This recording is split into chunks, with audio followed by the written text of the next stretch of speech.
Hi, I'm Nico and welcome to my channel.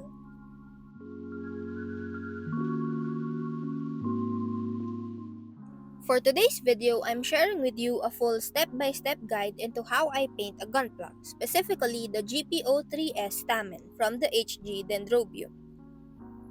This tutorial is designed for beginners and intermediate gunpla builders who want to take the next step into customizing their gunpla by airbrushing. I'll walk you through each step so you can achieve stunning results with your own gunpla projects. So let's get started. Nubs are those little connection points or plastic parts detached from the sprues, or as I call it, runners, which are the plastic frames. And clean cuts are essential for a professional looking final product, so we want to remove those nubs to achieve it. Normally, it's recommended to use a double-bladed nipper for the first cut, but you'll see that I'm using a rusty old single-bladed nipper, and the reason is because they work just the same. A double blade is only recommended because it's normally cheaper and sturdier than a single blade, so it works well on the nubs which can be thicker. But I found that a cheap single blade nipper doesn't chip as easily as good quality single blade nippers, so if you have one, there's no harm in using it for the first cut. Now grab your nippers and identify the part you want to remove. Here's the key. Don't cut flush with the part. Instead, leave about a few millimeters of the nub remaining. However, for polycaps or parts that are made out of PE plastic, I suggest just doing one cut with the single blade nippers. Cut flush against the polycaps and that's it.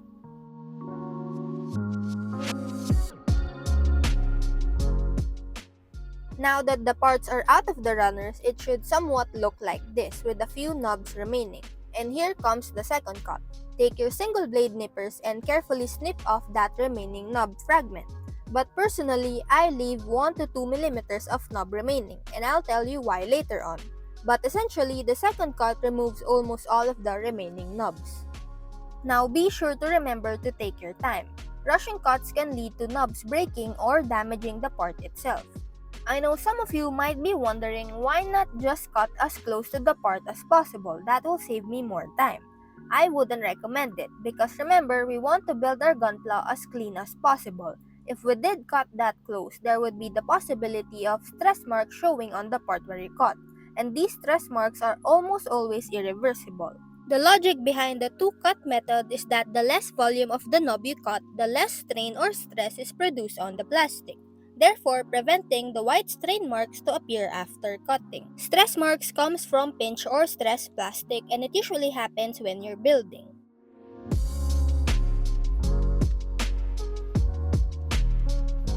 Now, removing the remaining knobs can be done in different ways. The first one is by using an art knife and shaving off the excess plastic. Do remember that scraping the plastic with a hobby knife can be a risky method, as it can be easy to apply too much pressure or accidentally cut into the part itself. So proceed with caution if ever you decide to go with this method. The key here is to make sure your knife is sharp and keep it flat and parallel against the part, otherwise you might gouge out plastic from the actual piece. Don't put too much pressure into the art knife and let it do the work. Shave bit by bit of the plastic until no nub marks is left. If you're not familiar with the art knife, I would not suggest this method as it is so easy to get bleeding fingers and cuts from it. The next method, however, is much more friendly, which is progressive sanding. It allows you to smoothen the area without damaging the surrounding plastic. I'm using Bandai sanding sticks which are 400, 600, and 1000 grit respectively. Begin sanding at 400 grit, then once the nub mark is mostly gone, move to a finer grit, and then repeat the sanding process with light strokes, focusing on smoothing out the area you sanded with the previous grit. Make sure to avoid sanding in circles, as this can create unwanted scratches. Use a back and forth motion along the plane of the gunpla piece, and don't apply excessive pressure while sanding. This can remove too much material and damage the detail of the model. Now, the third method is simply just a combination of the first two. Using an art knife alone can be fast but dangerous, while using just sanding sticks can take a long time. So by combining the two, I find it efficient. Remove most of the nub mark with the art knife and then smoothen out the part by sanding. Now let's move on to how to remove nub marks from curved surfaces. Sanding sticks are rigid, making it difficult to follow curves. Of course, you can make them work, but there's also the option of using sanding sponges. Sanding sponges are nice and flexible. It can bend and mold to the shape you're working with, allowing for a much smoother sanding experience. Gently apply the sponge to the curved surface, letting the sponge conform to the shape, and then just use light back and forth strokes following the curve of the part. Avoid applying too much pressure as you can remove too much material. Sanding sponges also comes in different thicknesses. Thicker sponges provide a good balance between flexibility and rigidity. So you can also use it for flat surfaces, not just curved surfaces. While a thinner sponge offers maximum flexibility and conform easily to complex shapes. So what thickness to use depends on the part you're sanding on. Now, what about flat surfaces in tight spaces? Here's where a small sanding board comes in handy, acting as the perfect middle ground between a bulky sanding stick and a conforming sanding sponge. Small sanding boards are specifically designed for those situations where a regular sanding stick just won't fit. They offer a flat sanding surface but with a compact size that allows you to access tight spaces. Of course, you don't have to buy another sanding tool. Instead, you can use a popsicle stick, cut it to the right size, and then stick on some sandpaper and you're good to go.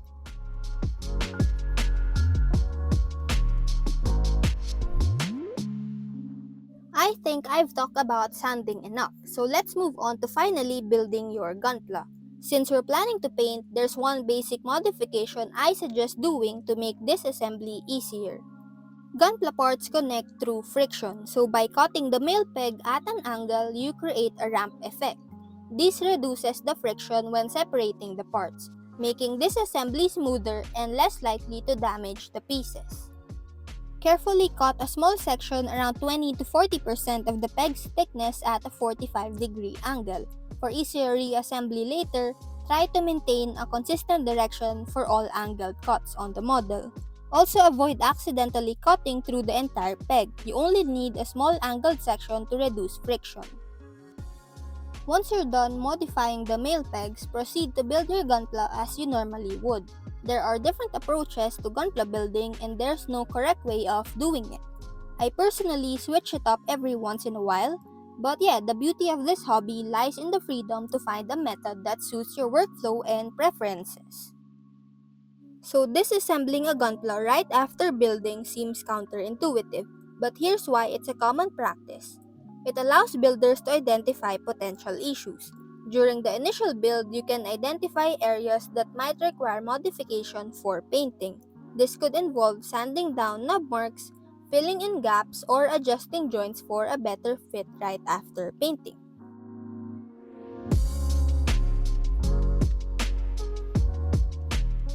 So now let's talk about seamline removal. The kit we're working on is pretty old, so it's bound to have some ugly seam lines.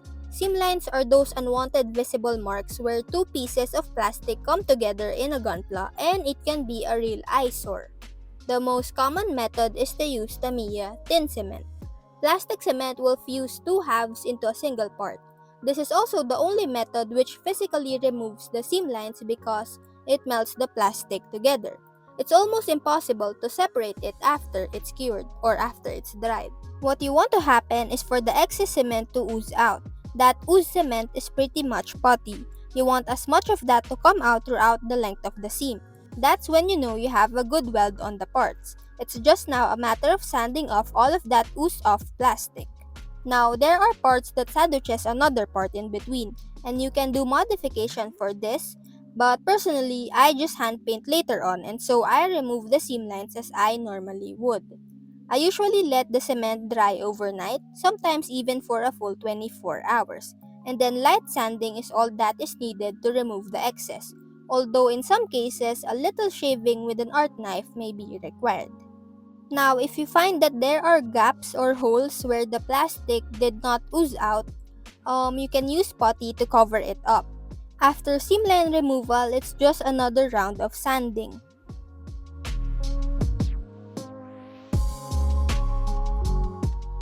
Now, the next step may be a little tricky for beginners, and it's totally okay to skip it, especially if you're not confident or you don't have the tools just yet. But rescribing panel lines on your Gunpla can enhance its definition and certainly have its advantages. Scribing involves carefully carving deeper and more defined lines to replace the existing shallow ones often found on Gunpla models. So, deeper and more defined panel lines create a more realistic impression of mechanical details and panel lining on the model.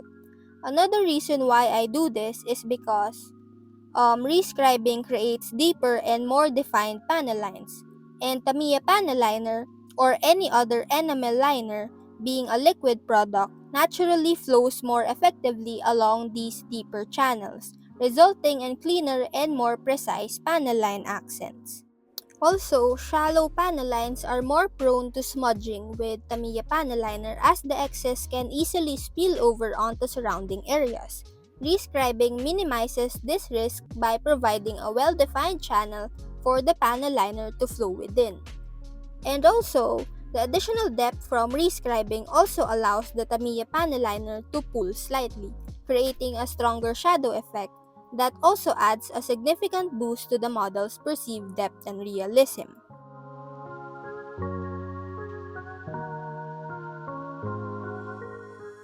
Now, the next step is just getting your parts ready for painting.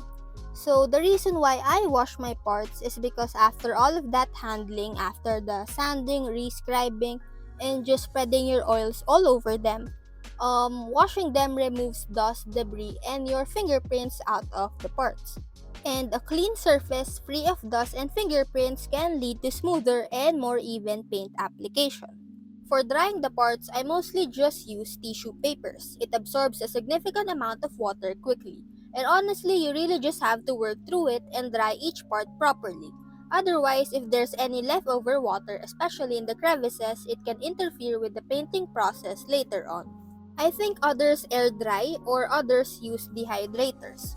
So there's really a lot of ways you can go about drying the parts.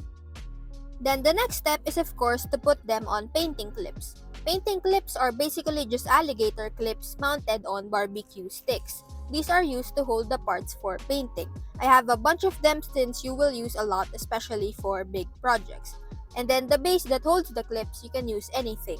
Styrofoam blocks are common but they degrade quickly and generally are unstable. So what I use are cat scratcher boards. And then of course, separate the parts by color when putting them on these bases, as after priming you can get confused. So from the start, group the parts by their color.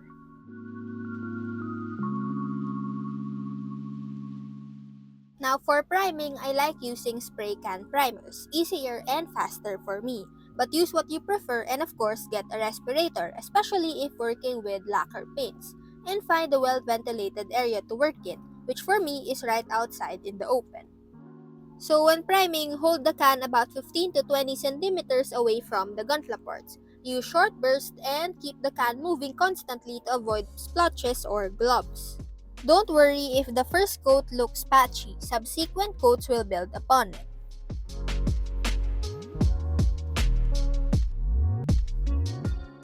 Airbrushing can sound pretty daunting to a lot of people, and it may not be the simplest way to go about painting your kits, nor the least expensive way to start out, but I think it's the most versatile tool to get you some unique looking paint jobs. Now for the base colors, I switched to using my H&S Infinity CR Plus with a 0.2 needle and the compressor at 20 psi.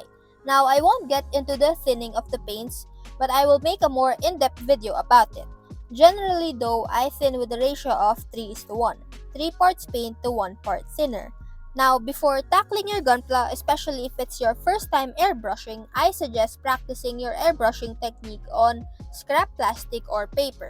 This helps you get comfortable with paint flow, air pressure, and hand movements. When airbrushing, use side-to-side or up and down motions to apply thin layers of paint. Overlap each pass slightly for even coverage. Now for this kit, I plan to do a subtle panel highlighting, which I won't talk about here as it's not really something you do as a beginner. After the base colors are done, a varnish is something I recommend to seal the paint and protect it from any chipping or scratches. Now remember when I said I hand paint instead of modifying anything from earlier? So this is the part where I do that. I hand paint any color separation I want as well as any small details that I want to highlight. You can substitute hand painting for masking, whichever you're more comfortable with. I find hand painting to be easier and less hassle than masking. So it's usually what I do when I want to do some color separation on any parts. I also have a couple of tutorials about hand painting if you want to know more.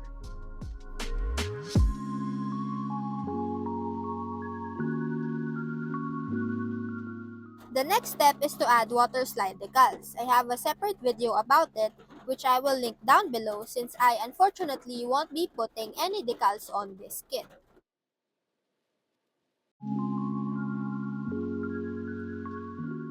So now it's time to apply some panel liner. I usually use water-soluble oil paints, but for this one, I'm using Tamiya panel liner, which is the more common product that people use and most beginners have already.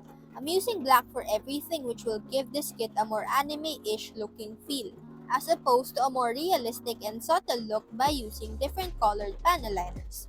As for the cleanup, I use lighter fluid and a Q-tip. Do not soak the Q-tip, just dampen it enough and gently run it over the areas you want to clean up.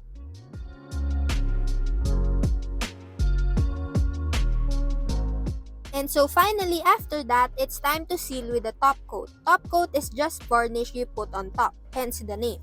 This is the last step, and for top coats, you can use a finish that you prefer, be it gloss, satin, or matte. And yeah, that's about it for this video. I hope this breakdown helps you achieve stunning results on your next project.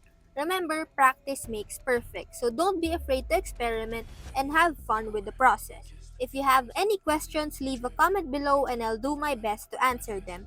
Thanks for watching and I'll see you soon in the next one. Bye!